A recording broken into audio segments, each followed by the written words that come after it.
Let's look at a typical project organization diagram. There are three main players: the owner, the architect, and the contractor. For the past 150 years, owners have hired architects and contractors separately. Notice that no contract exists between the architect and the contractor. Instead, both of us, as part of our agreement with the owner, are required to exchange information necessary to build the building. We architects are required to provide the contractor with drawings and specs, for example. The contractor is required to provide the architects with material samples and shop drawings. However, teamwork and trust do not spring naturally from this model.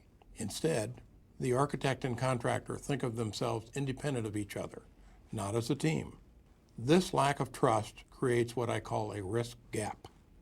Instead of sharing information freely, both architect and contractor learn the more information equals the more risk.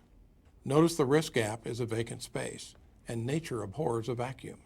So into the risk gap come other entities: construction managers, insurance companies, and lawyers, for example. These players do not design or build anything. Instead, they consume our effort, time, and money.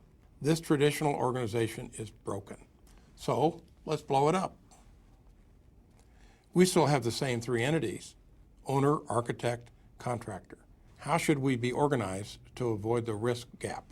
I call this new diagram the Building Smart Organization Model.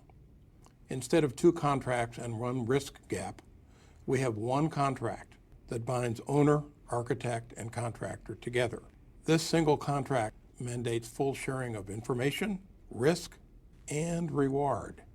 This new business model, the Building Smart Organization Model, binds the owner, the architect, and the contractor together, mandating teamwork to accomplish the goal: better buildings, better prices, better value.